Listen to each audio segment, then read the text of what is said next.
दोस्तों, आज हम बात करने जा रहे हैं देवों के देव महादेव शिव जी की। वो जिनकी महिमा का वखान ना वेदों में पूरा हो सका और ना ही पुराणों में। वो जो संहार करता भी हैं और करुणा के सागर भी। वो जिनके बिना सृष्टि का अस्तित्व अधूरा है। आज के इस वीडियो में हम जानेंगे महादेव शिव जी का इतिहास, उनका स्वरूप, उनकी कथाएं और उनसे जुड़ी दिव्य गाथाएं। शिव जी को नटराज, महाकाल, शंकर, भोलेनाथ, रुद्र और महादेव जैसे अनेक नामों से भी जाना जाता है। उनके स्वरूप में गहरी आध्यात्मिकता छुपी हुई है। जटाओं में बहती गंगा, मस्तक पर चंद्रमा, गले में सर्प, त्रिशूल और डमरू उनके आदित्य अस्त्र हैं। उनकी आंखें करुणा से भरी हुई हैं, परंतु जब रुद्र रूप में आते हैं तो संपूर्ण ब्रह्मांड हिल उठता है। कहा जाता है कि शिव का हर रूप हमें जीवन का एक गहरा संदेश देता है। अब सवाल उठता है, शिव जी का जन्म आखिर कैसे हुआ? पुराणों के अनुसार शिव अजन्म हैं, यानी शिव का जन्म ही नहीं हुआ।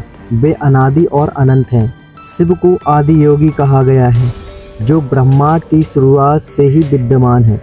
शिव पुराण और लिंग पुराण में वर्णन है कि जब ब्रह्मा और विष्णु के बीच यह विवाद हुआ कि उनमें आखिर कौन बड़ा है, तभी आकाश में एक असीम प्रकाश स्तंभ प्रकट हुआ।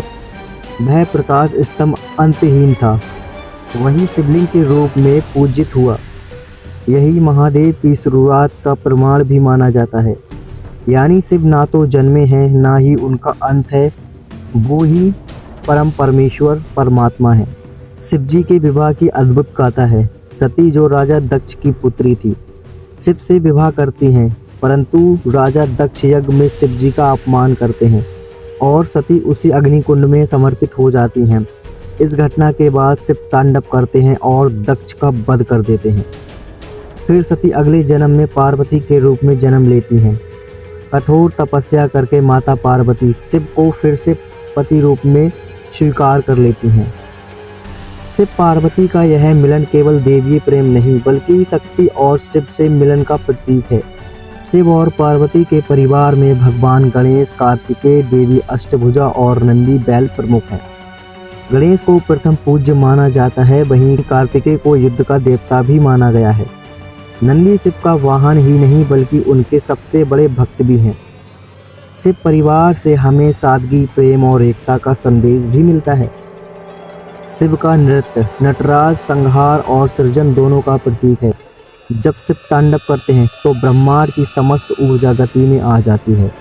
उनका तीसरा नेत्र जब खुलता है तो समस्त ब्रह्मांड का नाश हो जाता है। कहा जाता है, शिव के बिना समय ठहर जाएगा और सृष्टि नष्ट हो जाएगी। शिव ही योग के प्रथम गुरु, आदि योगी हैं। उन्होंने सप्त ऋषियों को योग का ज्ञान दिया, जिससे विश्व भर में आध्यात्मिकता का प्रचार हुआ। महादेव की आराधना विभिन्न रूपों में की जाती है, कहीं लिंग के रूप में, कहीं कैलाशपति के रूप में। भारत में 12 ज्योतिर्लिंग हैं, जिन्हें विशेष रूप से शिव का निवास माना जाता है। महाशिवरात्रि का पर्व भक्तों के लिए सबसे बड़ा उत्सव है।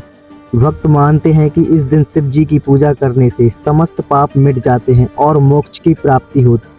शिव भक्तों को भोलेनाथ इसीलिए कहते हैं क्योंकि वे सरल भक्ति से प्रसन्न हो जाते हैं। वे भस्म सन्यासी हैं, लेकिन भक्तों के लिए असीम करुणा का सागर भी। दोस्तों, शिव जी का इतिहास केवल कथाओं का संग्रह नहीं है, बल्कि जीवन जीने का मार्ग भी है। वे हमें सिखाते हैं कि क्रोध और विनाश दोनों ही जरूरी हैं। जब पाप ज़्यादा बढ़ जाए, प्रेम व करुणा ही सच्चे धर्म की पहचान है।